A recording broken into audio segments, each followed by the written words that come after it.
Now, one thing that I know that we didn't mention, because I was going to stick this in if we had time, but if not, I figured I would just mention it with you. When we were talking about their offensive line, they are 17th in sacks allowed. I was kind of surprised when I saw that because everyone's always talking about the big bad offensive line in Kansas City.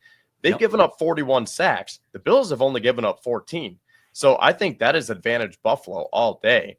And then that's why I was wondering about the defense, because they are both tied for 18th with 39 sacks. So do you have Buffalo's numbers on hand? Because I'm curious to see how that matches up. Like, would you say that the Bills defense is equal to Kansas City's, or do you think that the Chiefs are still a tick better? Defensively, DVOA wise, they're very similar. They're literally identical. So the Bills are actually one notch better in every DVOA category. So the Bills are 11th DVOA. The Chiefs are 12th. The Bills are 13th weighted though, factoring in all the factors: bad opponents, good opponents. The KC's 20th. So KC's a little bit below advanced stats. 14th, the Bills are pass defense. KC 17th, and rush defense. Bills are actually 8th, factoring all stuffs and all types of stuff rate. And KC's 9th. So the Bills are better in every single DVOA defensive category. So between the box score stats and DVOA, I think that the Bills are the better team. And just based on what we've seen with our eyeballs too. And you go back to the week 11 matchup, and I think it's pretty telling because the Bills finished the season second in scoring, averaging 30.9 points on the season. Kansas City was 15th, averaging 22.6. What was the score of that matchup? Buffalo won 30-21. So based on all that, I would like to think that we could be in for another type of game like that. But it just keeps coming back to Patrick Mahomes and Andy Reid in the playoffs because they seem to turn it on to another notch. They kick it up a notch for whatever reason. Travis Kelce, I don't want to just start this myth that he takes plays off in the regular season, but I think there is something to be said that he also kicks it onto another notch in the playoffs because they've been unstoppable. And it seems like no matter what you do, you just cannot get them. But something that I do want to mention is the injuries, because I think something that I was going to say for that Baltimore game is that it seems like this could be the year for the Bills because they're getting the luck this year. And we can talk about Kansas City's luck too. But normally Mark Andrews would have caught that 2-point conversion. Or if he dropped it, the Bills would have muffed the onside kick. Because when I was in the crowd, I didn't want to cheer too early because I've just been so battered and weathered down where it's just like, do not cheer until the clock's hit 0. But it just seems like this could be different this year. But now translating that into Kansas City, Pat, can you pull up those officiating stats? Because I know Aaron didn't want to get into this too much, but I mean, we got to look at this. He's too analytical to really have any credence to this, but this is the one by Warren Sharp, who's also an analytics guy. This is one that's interesting to me. Why is everybody from Baltimore? I mean, since he's had a little bad luck, but Baltimore to like the Bills or Bucks, if you want to say it, like pretty much +1, -1, +1, -1. But then you have the Chiefs, 9 games. They've had more penalty yardage than their opponent. In 10 games, they've had more. They've had the advantage in more penalties, meaning less penalties, in 10 games. I mean, it's just weird. Like you look at the next is the Ravens at +1. The Rams have had a little decent luck there a little bit, but not really. Ultimately, the +9, +10 is a little ridiculous. And you could say the Bengals have had some pretty tough luck, -5, -4. I mean, they haven't made in the last 2 years, so I don't really care about Cincinnati. But ultimately, that's ridiculous. Like that's just a little bit too skewed. Like a little bit skewed, fine. But that's 9. That's every game since 2021 that they've had the penalty advantage, and 10 in the yardage too. So +9 in that category. It's just a little too much for me.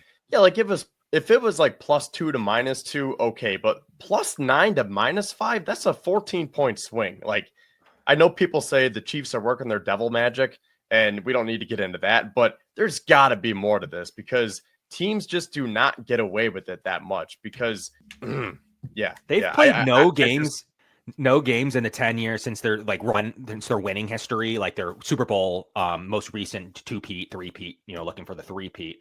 If you look at that, less than opponent, so 10 times they have, I mean, every single game they have less penalty totals, total penalties than their opponent. I can't wrap my head around that being random. Like I know, like they've also had a ton of penalties in the regular. Aaron said it. Like, so in the regular season, they're average. Like they had just as many penalties as anybody. But then in the playoffs, that same team is never penalized.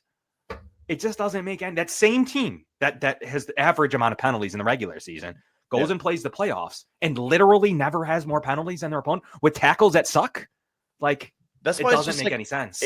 It's a perfect storm where Andy Reid, Patrick Mahomes, and Travis Kelce play on another level, and then the officiating is also on a different level. And that's why it's so frustrating in the playoffs, because you're literally playing against the Chiefs and the refs. And I hate to say that because you want to be unbiased here and you want to say that it's Buffalo against Kansas City. But when you see stats like this, you can't help but let that creep into your mind where it's like, man, I really hope that this doesn't come down to a one-score game, because what if you sack Patrick Mahomes and then all of a sudden you see a yellow flag, roughing the passer, fresh set of downs. When you play KC specifically, and even a little bit in Baltimore game, or I like that the official called like nothing. Like, ultimately, that wasn't a hold. They shouldn't have called it. It wasn't really DPI. They probably shouldn't have called that. I would have liked 0 flags in that game. Like, seriously, like 0 flags in that game. So I appreciated the game that, like, ultimately, I don't really think the officials dictated that game. Like, you can't really say you can wash those 2 calls out. But really, like, you can't sit here and say like they altered the game. So that was good. In this game, you're gonna have to watch this game after an incomplete pass and wait 5 seconds, because you don't know. Like, you don't straight up don't know if that call will stand or that incomplete pass will stand or not, because that how ridiculous that it could get. Now, this crew is the opposite of last crew. They're gonna call a lot. However, I still think there's some hope, because Mahomes' worst records with this guy. And ultimately, I don't want any bias. I just want neutral. I want neutral. And if this guy's the only guy so far that's been neutral, his last loss at home, was it this last loss at home with what was with him with Blakeman, the Raiders Christmas game was the last time this guy called a game for him, and they lost on Christmas last Christmas to the Raiders. So I just want like a fairly called game. If they're going to call more than usual, you need to make sure you're calling it efficiently, and that nobody wants to see either of these guys go down, including Lamar, with penalties. So I think the league at least is saying, like it does in playoff hockey or whatever sport you like, don't call anything. Like, if it's egregious, you need to call it. The Keon play looked, to me, it's worse than it is in slow-mo. He did impede him from going to the ball, and Keon tried to push him off of him after the fact. So ultimately, it's still both of them were borderline. The holding call to me wasn't close. Like, that's not a hold. It's been written as not a hold. The DPI is close, at least. It probably should be a no call, but it's at least close to where you're impeding Keon from winning his route to get the ball with a jump ball type of player. It's not like you have a tiny receiver down the field who's never going to win the ball. You're talking about Keon Coleman, who has won that ball all season. So I can see where that being 50-50, but ultimately, Kevin, we want a Clete Blakeman game, one where he's 6-5 against 63%. I believe the road teams win with him. So I don't know. Maybe the NFL's saying, look, we're going to put this guy out there because you can't find this stat where he favors like Martin is 7-0 with the Chiefs, and he's from 3 or 4 hours away from Kansas City. Like, that's a little bit too much for me. I know that the Chiefs win a lot of football games, but I mean, at some point, that's a little bit too much. Those are some terrible calls on the Texans, and I don't like the Texans at all. So yeah, and again, credit to the Chiefs, because they are a very good team. They know how to win these tight games. But when you are 11-0 in one-score games, 16-0 going back to last season, there's got to be something more to that. And I saw that clip that was surfacing from the Bengals playoff game 2 or 3 years ago, or maybe it was 4 years ago. Or Torbert? Yeah, was it Torbert where he literally made up that flag and said, please reset and the then clock, called DPI. and then called the defensive hold because Mahomes got sacked. And then I don't know if they ended up scoring, but it's just like, this is the type of stuff that we're talking about where you look at that with an unbiased set of eyes, and I'm sure there would be a lot of Chiefs fans that would say, where's the hold here? Now, I did see that Eli Apple one, maybe he nicked him a little bit, but it's just things like this where you don't see a flag, and then all of a sudden you're celebrating. 5 seconds later, flag, we're just going to call a hold now. Like, if you're going to call it immediately when it happens. You want to see it before the play's over. I want to see the flag out before we know if it's incomplete or not. Seriously. Like, I want to see the flag out well before we know if Allen or Mahomes is sacked. I want to see the flag out immediately. Like, not after you see what happens and the crowd reacts. I want to see the flag out, even if he catches it or not. I want to see the flag out. right at the moment you think the hold is efficient. I agree with that rule.